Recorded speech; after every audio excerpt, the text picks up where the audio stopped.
Alrighty, hello folks, welcome to a presentation of a LEGO first order system, also known as a mechanical integrator with negative feedback.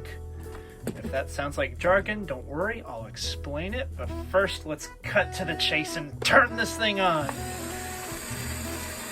So, okay, I'll do it gradually. We first have this motor, which turns this gear, which turns this gear, which turns this axle, which turns this gear down below, which moves this chain, which moves this other gear, which turns this turntable, okay? It just happened to work out that that was the way to most efficiently pack things. So we have a rotating turntable, but now let's actually do something exciting. These orange things are the outputs. They're mechanically equivalent, but this is part of the feedback path, and I thought this would be a nice place to connect like an actual output device. And the input is this red lever. So let's start doing things, eh? Let me give like a half rotation to the input. Okay. See the outputs, it's kind of following along slowly. Why don't I give it like a full rotation, eh? Give a little more juice too, eh? So, give it like 1, 2, 3 rotations. And the output smoothly follows along my input. It can also go in the other direction. 1, 2, 3. The output follows along, and it kind of smooths out my movements. So even if I'm a little erratic in my input, the output will still be pretty smooth. And another cool thing, I'll explain more why this is the case, but the output does not develop cumulative error with respect to the input. So yeah, there's going to be some constant amount of error, but it will not build up and become larger and larger as I continue to rotate. So that's pretty cool too. And also the output can replicate a constant input velocity, provided it isn't too fast. And we see that right now. It's matching my input velocity. And the last thing you should know, thinking of this as a black box, is that the output is able to supply a bit of torque. Hopefully you can see what it's like doing to my skin here. It's you know, mediumly powerful. And the really important thing is that that torque does not get transferred back to the input. It's still very easy for me to turn the input right now, even though I'm resisting the output part of it. So hopefully based on these input-output characteristics, you can see maybe why this might be a useful device. But now let me explore why this works. And if you know a little bit of calculus, this might be, or calculus and particularly control system theory, this might be a little bit exciting. So let me turn this off, and we can go back to fundamentals. Here's a copy of that rotating platform. Here's a copy of this little wheel. And we can think of the system as having 2 inputs and 1 output. One of the inputs is just power, you know, like the VDD supply on a computer chip. It's just constant power, okay? The other input is this position along the wheel, specifically the distance from the center. Okay, so that's like a real signal input, and then the output is the rotation of this little wheel. And so what's the relationship between the input and the output? Well, I claim to you, if you've taken a little calculus, I claim to you it's integration. Oh yeah, this is a mechanical integrator. That's just so fun to say. It's cool, right? So let me show you how it works. If you keep the position close to the center, the little wheel doesn't move that much. You know, it's like being at the center of a hurricane, you know? Calm at the eye of the storm. But if I move it out from the center, you see it starts to rotate a little bit, and then a little bit more. And if I move it across the center, like if I give it a negative position, lo and behold, the direction of rotation changes. And so the end result, the reason why this happens, of course, is because the circumference on the outside is larger than the circumference towards the center. You know, it's traveling, this wheel has to essentially travel more distance the farther away it is from the center of the turntable. And it actually works out that the rate of change of the angular position, stop that. My camera's talking back to me. It's actually an iPhone, gosh darn the thing. Anyways, it turns out that the rate of change of this rotation is directly proportional to the position from the center. And so because this is proportional to the rate of change of this, we can say that the differential of this rotation with respect to time is in fact this position, or proportional to it.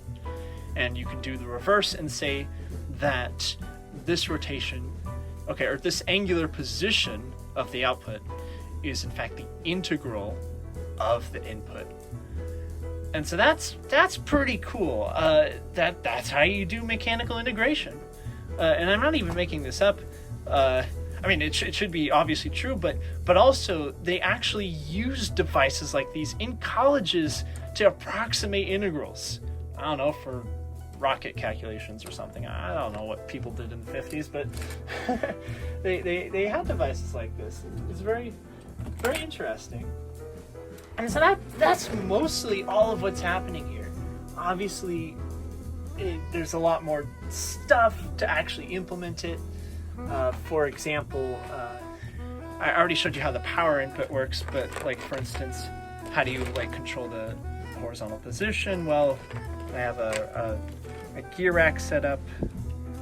So there you can see there's the pinion, here's the rack, and that rack moves along the yellow wheel.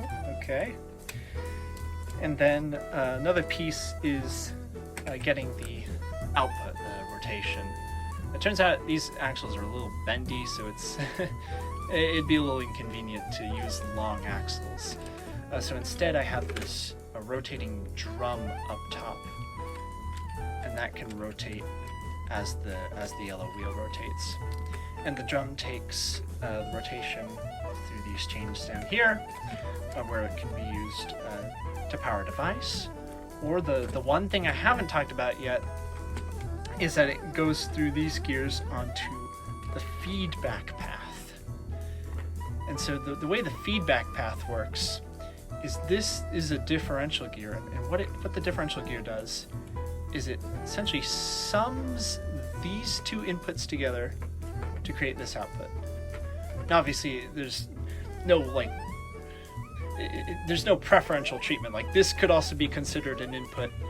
Maybe this could be considered an output. Like the torques will all exchange together. But, for our purposes, we can think of these two as the input. Like this is the actual input, and this is the feedback, the negative feedback input. And then that controls the position. That controls the position of the yellow wheel. So maybe it might have to watch this one more time. If I hold... Okay, so if I apply a step input, like a sudden change to the red input, what happens is that'll move the yellow wheel off center.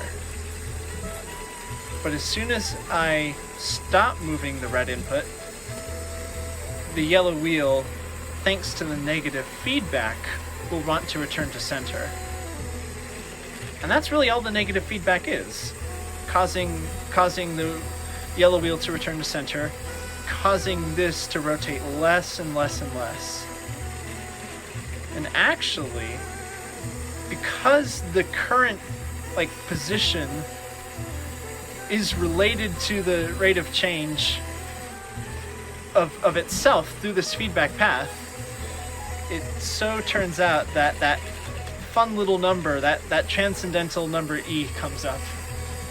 And again, that's what I was saying. If you know something about control systems, then it should come as no surprise that this first order system, let me demonstrate. If I give a step input, the output is actually a decaying exponential. So that's pretty cool. Obviously it's not perfect, but you know, as best as you're gonna do with all the friction that Lego has. So I think that's pretty cool. My original inspiration for this was actually just to create a torque amplifier, but you know, now that it's able to, I see that this is able to like smooth out motion. Who knows what it could be used for? I mean, I might have it like, I might, for instance, have a timing mechanism, like suddenly turn the input on and off, because that's sometimes how the timing mechanisms work. But then I could use this to smooth out the rotation to like maybe drive some cars or something, so you know that they actually, instead of jerking forwards and backwards, you know, they might like smoothly accelerate forwards and smoothly decelerate. I think that'd be pretty cool. It would also save the timing mechanism from having to supply all the output torque, because you know, even though the output is combined with the input here, like I was saying, the torque can flow any direction it wants to.